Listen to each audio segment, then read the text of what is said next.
Taytayan nga hinungdan sa pagbaha, gipaguba sa City Hall.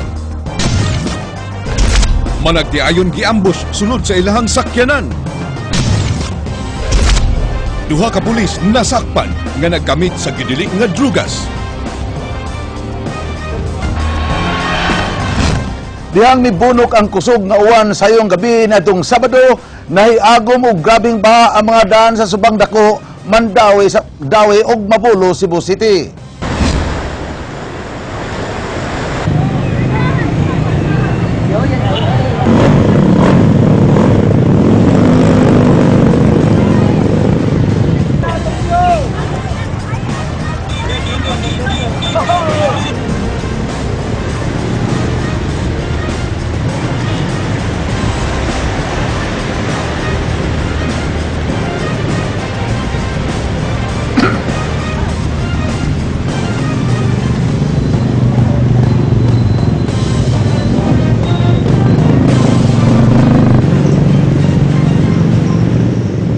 Dili na magwanta ang grabing baha sa Sugbo. Hilabi na gyud sa mga motorista nga nangatanggong sa kadalanan o pipila ka oras. Sukad atong Sabado matag bunok sa uwan, mga residente kansa mga balay nangaguba tungod sa flash floods sa may Mabulo area nagpareho sa Bibati og tumang kahadlok. Kaganina ang kagamhanan sa dakbayan sa Sugbo nakakita og solusyon. Usa kay taytayan nga moy usa sa mga hinungdan sa grabing baha ni atong Sabado sa may SM area ang gipaguba. Alang ining News 5 exclusive, Andrea Patenia, Sugin-Limi.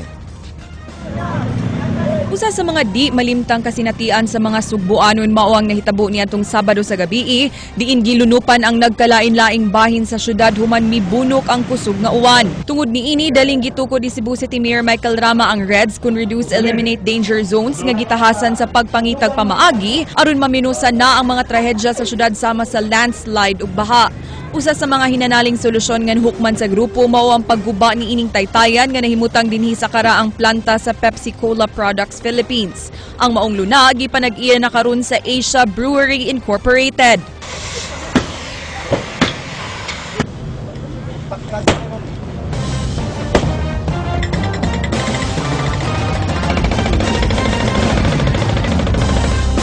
Dugay nang gireklamo sa mga opisyales sa Barangay Mabolo kining maong taytayan nga gitukod kaniadto sa kompaniyang Pepsi Cola Products Philippines Incorporated tungod kay usa kini sa ilang mga gitumbok nga hinungdan sa grabing pagbaha sa ilang lugar. Matud patungod sa kaubos sa taytayan, mubabag kini sa pagdagayday sa tubig sa Mahiga Creek nga moresulta sa pag-awas sa sapa. Kay ang iya laging katason sa iyang under beam niya, mubo na lang kay siguro ang mga less than a meter na siguro. So, muhindran siya pagpa-flow sa water. So, sa back sea. So, nagkaroon lagi kay reklamo mo kayo ng taga magtalisay kay tag-as na kahit mabuta sila. Manlangoy ng siya. Nakita ninyo, ubos na kanakuhaan ninyo siya. Ubos na kay shower. Ang mga basura, dili na maka-free flow ang tubig. Kay labi na kung naay mga basura, masangit na gawas pa mo. Overflow na yun dito napita. Gani gibutyag sa Department of Engineering and Public Works nga way permit ang pagtukod sa maong taytayan ug wa kini nakapasar sa building standards sa bridge construction. Naamo tayo sa hiking to nga construction nga ambot nga ano na nga imbis kay mo sakan ni naog manoon. Gawa sa demolition, mipahigayon sabog site inspection ang mga sakop sa probe ug DEPW sa Mahiga Creek. Gidocument nila ang inspeksyon alang sa report nga ilang isumiti karong Lunes. Usa sa ilang rekomendasyon mao ang pagpahawa sa mga illegal settlers sa Mahiga Creek. Tungod kay adunay bahin sa creek nga nahimutang sa jurisdiksyon sa dakbayan sa Mandawi, makig-alayon sila sa Mandawi City Government sa ilang himuong eviction. Kung naay portion nga Cebu City, kung i-clear na to ang dwellers, settlers, clear na to, most probably mulabang sila Pikas. So kaniron kung di sila hilabtan, steady sila diak. Pero kung hilabtan na sa Daslas Mandawi, ang possibility na sa ana labang na sa sila. So walay kahumana na atong trabaho ba. Gawa sa joint project tali sa syudad sa Sugbog sa Mandawi, i-follow up sab sa probe ug DEPW ang Cebu Port Authority kabahin sa dredging ug desilting sa Mahiga Creek. Responsibilidad sa CPA ang baba sa creek nga nahimutang sa shoreline sud sa ilang jurisdiction. Andrea Patenia, News 5. Kung ang baha mo resulta sa grabing kahuhot sa daan, Dito sa Comelec office, laing klase sa baha ang nasidati matag adlaw kung diin maghuot usab ang mga tao. Ang pagbaha sa mga buot magparehistro alang sa barangay elections karong Oktubre. Namatikdan sa Comelec Cebu nga usa sa mga hinungdan sa pagdagsa sa mga botante mao ang paghimo sa voters registration nga requirement sa pipila ka mga barangay aron makalukat ang ilang mga residente og barangay clearance. Matod ni Election Officer Attorney Ferdinand Guhilde, dili unta kini angayan tungod kay way kalabutan ang pagbutar sa pagkuha og clearance nga mao'y mo pamatod nga way kasong giatubang ang usa ka individual sa iyang barangay nga gipuy-an. Daghay mga magparehistro nga not necessarily dunay intention to vote. However, that negates the essence of registration because ang registration naa sa balaod, it is defined as proposal to vote. So mao yun na dapat ang imong intention. That's why I'd like to examine the intentions, no? Ngano man nga naa man nga practice nga wa ko kakitag legal basis. Ngano kinahanglan man nimo i-register ang tao? Nga all you need to do is there is no case filed against him in this barangay. Dinhi sa siyudad sa Sugbo, mga benepisyo nga gitanyag sa dakbayan mao ang giapas sa mga botante nga namalhin pagparehistro sa Cebu City. Andrea Patenia, Sugin Limi. So, mao gina ang uban ana Way uso ang weekend off sa Commission on Elections karong simanaha. Sanglit magpadayon gihapon ang registration alang sa sangguniang kabataan kun SK ug barangay elections tibuok adlaw karong Sabado ug Domingo.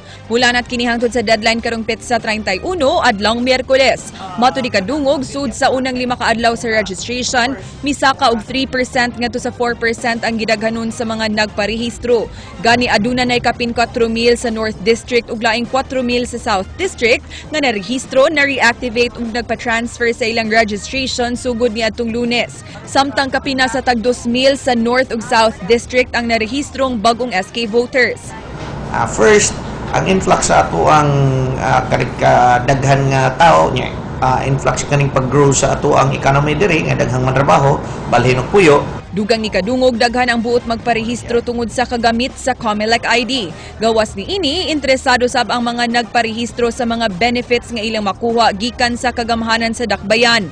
Gani gikumpirmar kini sa mga tao nga among nakahinabi. Pero nang hinaot ka sir nga makakuha na ka sa 10,000 unya. Kung may wala akong pwede para akong mga anak. Ngano magparehistro ka karon?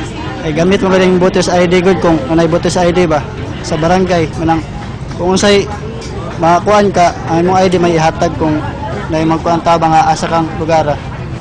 Mato di kadungog gipaabot nilang mas mudagsa pa ang mga tao sa ilang buhatan sugod karong Lunes hangtod Miyerkules. Mao nga tambag niya nga di na magdugay-dugay sa pagparehistro. Sa pagkakaroon huwag ito laing I can only advise them nga maorginay ako ang masulti nga sayo because first limited ang atong panahon. Second, di naman ta makaingon nga nagparehistro sila sa una kaya ato makita nga nangari sila karon kay wa gid sila marehistro. Mas maayo sab nga timan anadaan sa publiko ang form nga buot nilang fill upan atol sa registration. Ang yellow form mo'y alang sa buot magpa-reactivate, white form alang sa bag-o nga magparehistro, blue form alang sa mga buot magpakorehir sa ilang personal information, o green form alang sa mga transferees. Andrea Patenya, News 5. Dugay nang nakalabay ang eleksyon ni adtong Mayo. Apan kadaghanan sa mga Board of Canvassers sa lalawigan sa Sugbo, wa pagyapon kabayri sa ilang serbisyo. Dennis Tanok, Sugin Limi. Kapin sa duha ka buwan ng miagi human ang national ug local elections niadtong Mayo 13. Nakalingkod na ang mga midaog ug nagsugod na sa ilang pagserbisyo sa katawhan. Gani taliabot na sab ang eleksyon sa barangay. Apan ang mga naghago og pipila ka adlaw aron mahuman ang inihapay sa piniliay, wa pa di ay makadawat sa gisaan nga honorarium sa Comelec.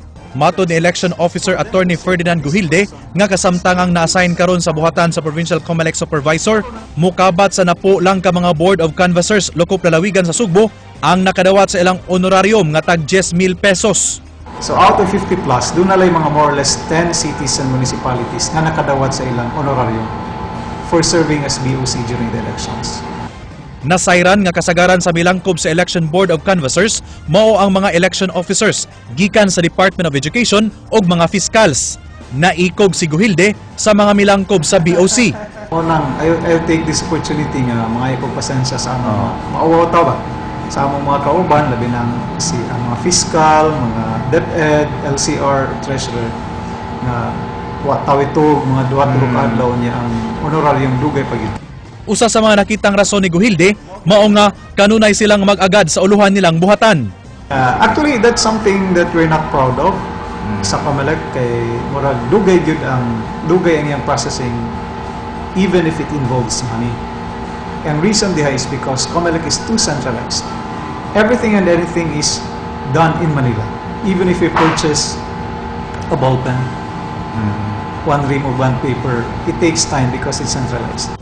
Gipahibaw usab ni Guhilde nga dunay 11 ka mga PICOS technicians kinsa mi serbisyo sab ni adtong Mayo sa dakbayan sa Sugbo nga wa pa makadawat sa ilang honorarium nga tag 4,500 pesos.